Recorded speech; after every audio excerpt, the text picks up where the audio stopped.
এখন বক্তব্য রাখবেন মাননীয় সদস্য জনাব আবু সালেহ মোহাম্মদ নাজমুল হক, ৭৪ মেহেরপুর ২। আপনার নির্ধারিত সময় ৫ মিনিট।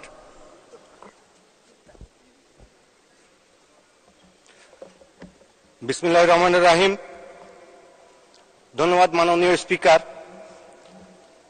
দ্বাদশ জাতীয় সংসদ নির্বাচনে নির্বাচিত এই মহান সংসদে দাঁড়িয়ে মহামান্য রাষ্ট্রপতির যে বক্তৃতা, তার উপর ধন্যবাদ প্রস্তাবের উপরে বক্তব্য দেওয়ার জন্য, সুযোগ দানের জন্য আপনাকে ধন্যবাদ জানাই।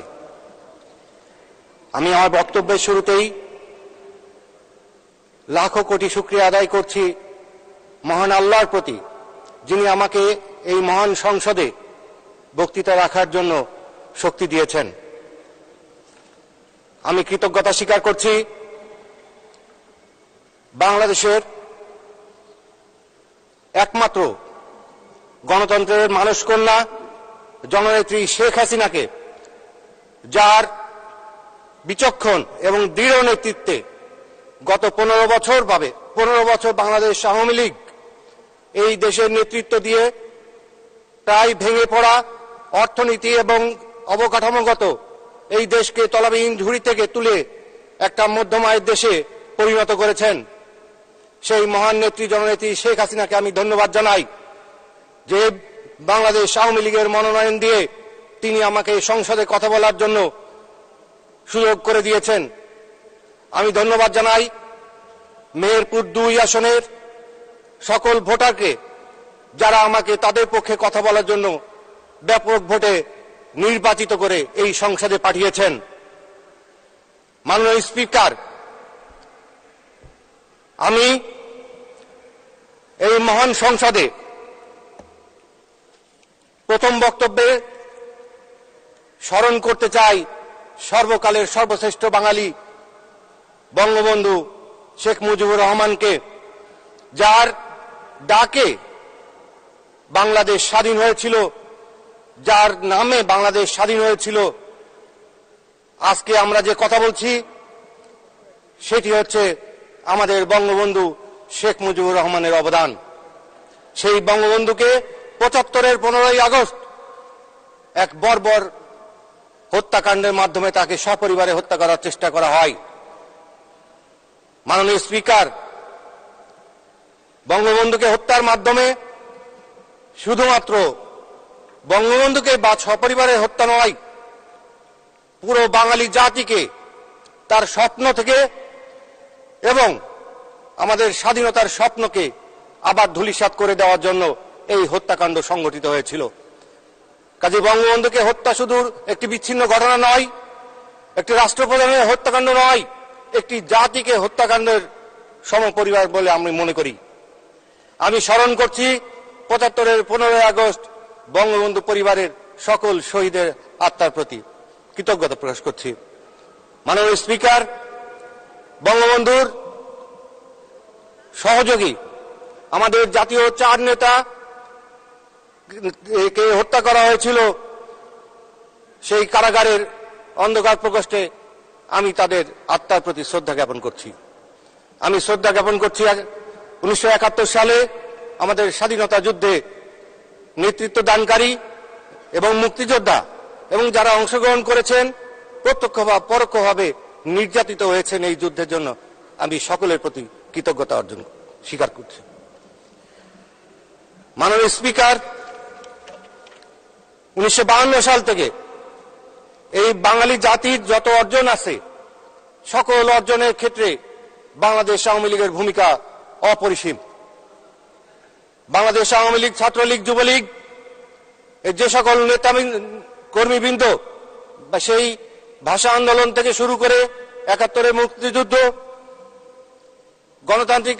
গণতন্ত্র প্রতিষ্ঠার ক্ষেত্রে, ভোট ও ভাতের অধিকার প্রতিষ্ঠার ক্ষেত্রে অগ্রণী ভূমিকা রাখা সেই সমস্ত নেতাদের আমি কৃতজ্ঞতা ভরে স্মরণ করছি ২০০৪ সালে গ্রেনেড হামলার শিকার সেই ২৪ জন শহীদের আত্মার প্রতি। আমি মহান আল্লাহর দরবারে শুকরিয়া আদায় দোয়া করছি, আল্লাহ যেন তাদেরকে জান্নাত দান করেন। মাননীয় স্পিকার, এই মহান সংসদে আমাদের মহামান্য রাষ্ট্রপতি যে 143 পৃষ্ঠার মাননীয় সদস্য 2 মিনিট বলবেন। যে 143 পৃষ্ঠার সরকারের রূপরেখা এবং অর্জনের কথা বলেছেন, আমরা প্রতিটা ক্ষেত্র পড়ে দেখেছি। একমাত্র আমাদের মহান নেত্রী জননেত্রী শেখ হাসিনা তার বিচক্ষণ এবং দৃঢ় নেতৃত্বের কারণেই এই বাংলাদেশের উন্নয়ন গত 15 বছরে সম্ভব হয়েছে। 1996 সাল থেকে যে উন্নয়নের সূচনা হয়েছিল ষড়যন্ত্রের মাধ্যমে 2001 সালে সেটিকে থামিয়ে দেওয়ার চেষ্টা করা হয়েছে। জনগণ ফুঁসে উঠেছিল। 2008 সাল থেকে লাগাতার ভাবে বাংলাদেশ আওয়ামী লীগের প্রতি সেই জন্যই জনগণ অকুণ্ঠ সমর্থন দিয়ে গেছে এবং ওই কুচক্রী মহল সারা বছর রাস্তায় বলে বেড়ায় যে দেশে গণতন্ত্র নাই। যখনই গণতন্ত্র প্রকাশের সুযোগ আসে সেই ভোট তারা বর্জন করে। প্রমাণের জনগণের মুখোমুখি হতে তারা ভয় পায়, কারণ 2001 থেকে 2006 পর্যন্ত তারা যে ত্রাসের রাজত্ব কায়েম করেছিল, জনগণের মুখোমুখি হওয়ার মতো কোনো মুখ তাদের নাই। মাননীয় স্পিকার, আপনি নিজেও নির্বাচিত হয়ে এসেছেন। আপনি জানেন যে এবারের নির্বাচনে জনগণ কিন্তু স্বতঃস্ফূর্তভাবে অংশগ্রহণ করেছে। মাননীয় স্পিকার, আমি জানাতে চাই যে আমার আসনে মেহেরপুর 2 আসনে সেখানে প্রায় 52% ভোটার উপস্থিতি হয়েছিল। 52% যদি জনগণ যদি শেখ হাসিনার ডাকে উপস্থিত হতে পারে তাহলে আর কারোর প্রতি সমর্থনের প্রশ্নই আসে না। আমরা বলতে চাই, গণতন্ত্রকে সুসংহত করেছে জননেত্রী শেখ হাসিনা। গণতন্ত্রকে সুসংহত করার মাধ্যম দিয়ে এই দেশের যে অভূতপূর্ব উন্নয়ন হয়েছে সেটি একমাত্র সম্ভব হয়েছে জননেত্রী শেখ হাসিনার এই অবস্থানের কারণে।